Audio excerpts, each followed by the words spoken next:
उज्जैन, मंदसौर, विदिशा, हर जगह रावण को लेकर एक नई आवाज है।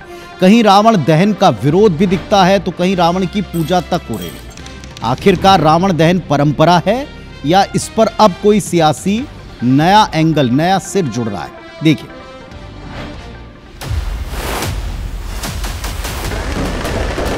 दशहरे पर जलता है रावण, राख में तब्दील हो जाती है बुराई की मूर्ति। लेकिन इस बार सवाल ये उठ रहा है कि क्या सच में जलना चाहिए रावण को? उज्जैन की गलियों में लगे इन पोस्टरों ने छेड़ दी है नई बहस। महाकाल की नगरी उज्जैन में जगह जगह लगे ये पोस्टर कह रहे हैं, रावण दहन बंद करो। अखिल भारतीय युवा ब्राह्मण समाज और महाकाल सेना का साफ कहना है कि शास्त्रों में कहीं रावण दहन का जिक्र नहीं है। परशुराम मंदिर में हुई बैठक में तय हुआ कि पूरे देश भर में रावण दहन का विरोध होगा। महाकाल सेना ने ब्राह्मणों से अपील की है कि वो ऐसे आयोजनों में हिस्सा ना लें।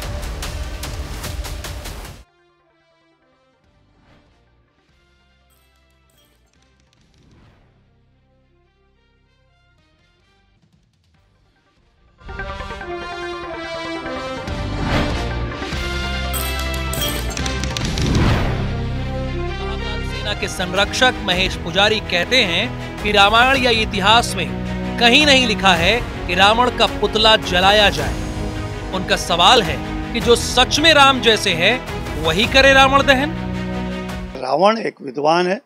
रावण दहन करना पूरे ब्राह्मण समाज का अपमान करना है, क्योंकि जब रावण को भगवान राम भी मान सकते हैं और ब्राह्मण होने के नाते वो रामेश्वर की स्थापना उससे करा सकते हैं, तो ये छठ भैया उसका दहन कैसे करते हैं? और ये देखिए मंदसौर, जिसे लोग रावण की ससुराल कहते हैं। खानपुरा इलाके में खड़ी है 51 फीट ऊंची रावण की प्रतिमा। यहाँ दशहरे पर नामदेव समाज रावण की पूजा करता है। कभी महिलाओं के लिए परंपरा थी कि बिना घूंघट किए वो इस प्रतिमा के सामने से नहीं निकलती, लेकिन नई पीढ़ी इस रिवाज को अब मानना छोड़ चुकी है।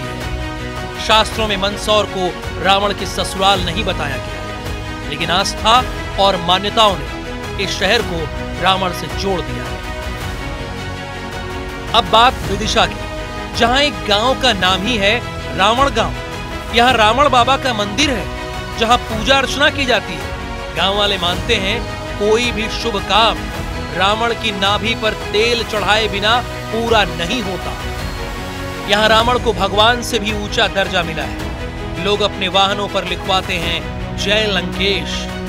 इस मंदिर में रावण की लेटी हुई प्रतिमा है। 10 सर, हाथ में हिरण और नाभि पर आस्था का प्रतीक तेल।